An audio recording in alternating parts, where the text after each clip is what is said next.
Oh, hello, great readers. I'm Belchan. I'm Nimakong. I'm Ban Chen. In this class, I'll read to all of you a part of Great Expectations. S. Ah. Great Expectations. Charles Dickens. Chap 49 Sec 1. Putting Miss Eversham's note in my pocket, that it might serve as my credentials for so soon reappearing at Sash's house, in case her waywardness should lead her to express any surprise at seeing me. I went down again by the coach next day, but I lighted at the halfway house and breakfast there, and walked the rest of the distance, for I sought to get into the town quietly by the infrequent ways, and to leave it in the same manner, courts behind the high street, the nooks of ruin where the old monks had once had their refectories and gardens. Stables were almost as silent as the old monks in their graves. The cathedral chimes had up once a sadder and a more remote sound to me, as I heard on avoiding observation, than they had ever had before.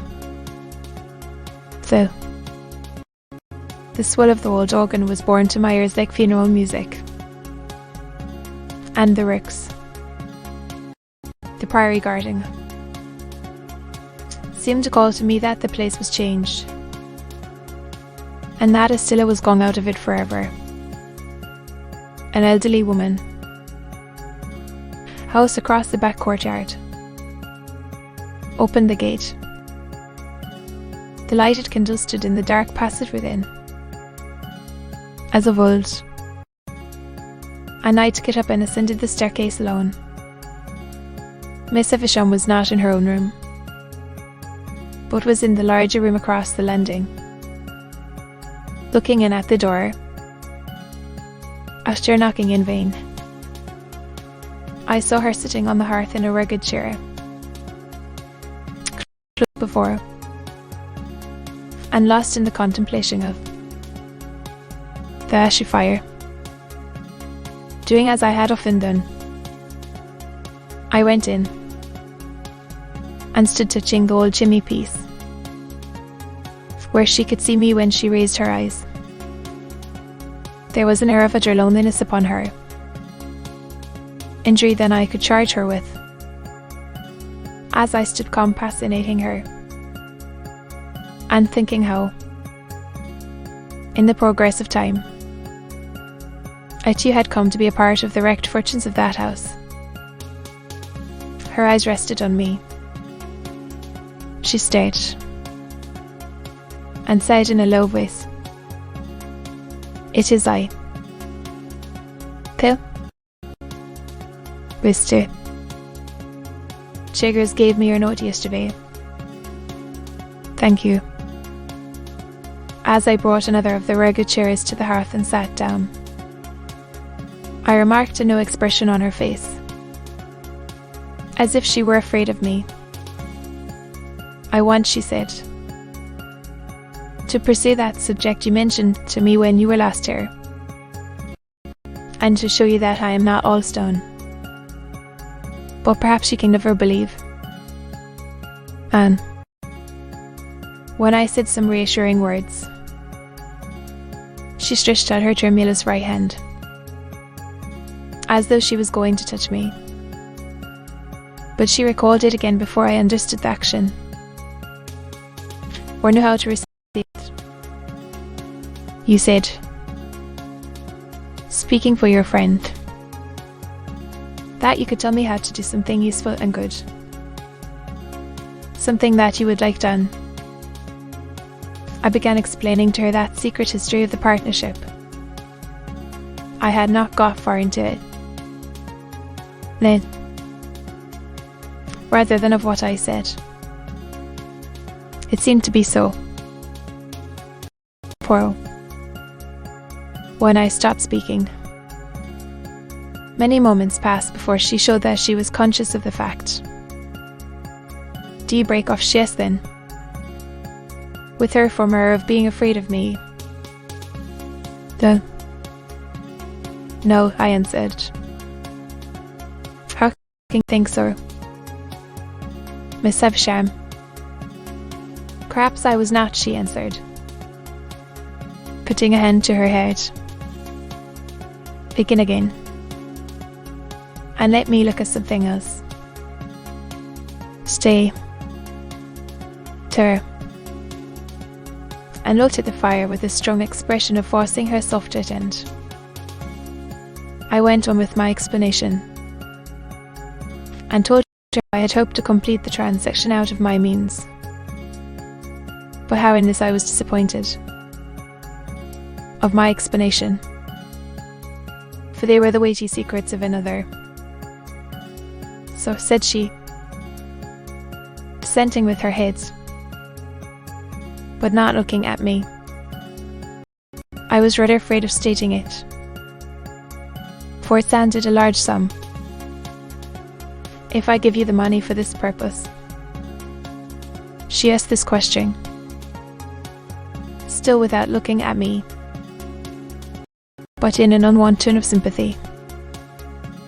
I could not reply at the moment, for my voice failed me. She put her left arm across the head of her stick, and softly laid her forehead on it. I am far from happy, Miss Evesham, but I have other causes of disquiet than any you know of.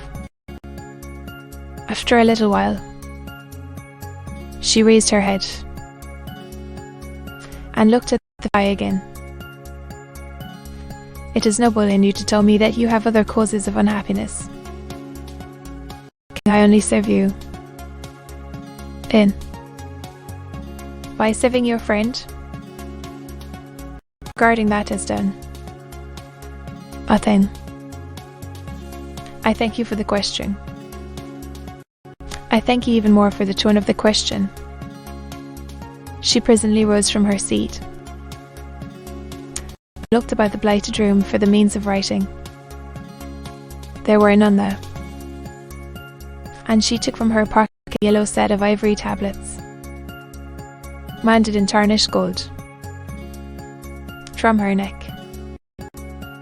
You are still on friendly terms with Mr. Coit. This is an authority to pay you that money, to lay out at your responsible discretion for your friend.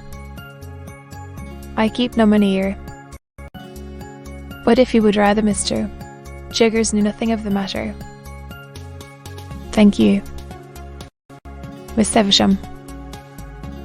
She read me what she had written, and it was direct and clear. The money. I took the tablets from her hand, and it trembled again.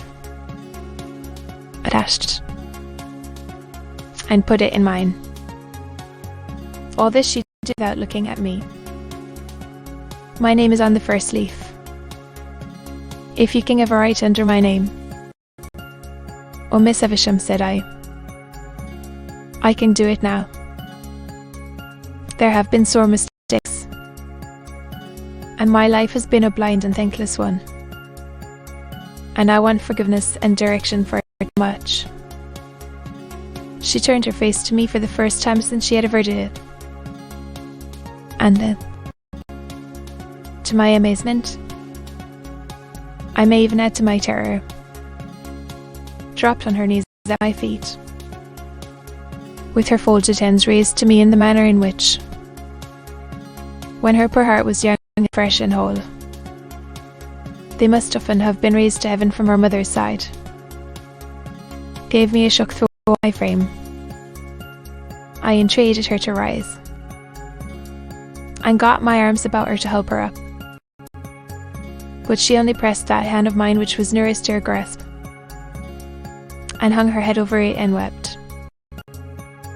I had never seen her shed a tear before, and then, in the hope that the relief might do her good, I bent over her without speaking, She was not kneeling now, but was down upon the ground. Or she cried, despairingly, "What have I done?" "If you mean, Miss Evesham, what have you done to injure me?"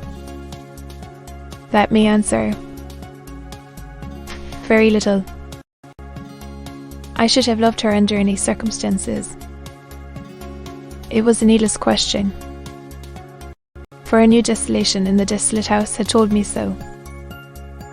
"What have I done? What have I done?" She wrung her hands and crushed her white hair, and returned to this cry over and over again. I knew not how to answer, or how to comfort her. The form that her wild resentment, spurned affection, and wounded pride found vengeance in, I knew full well, but that, in shutting out the light of day, she had shut out infinitely more. That, in seclusion, she had secluded herself from 1,000 natural and healing influences. That, her mind, brooding solitary, had gone diseased. Baker, I knew equally well, and could I look on her without compassion, seeing her punishment in the ruin she was, in her profound unfitness for this earth on which she was placed, in the vanity of sorrow which had become a master mania,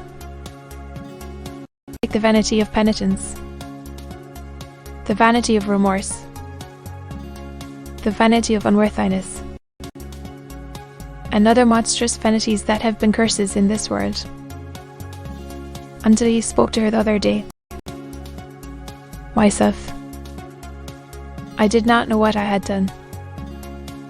What have I done? What have I done? And so again. 20, 50 times over. What had she done?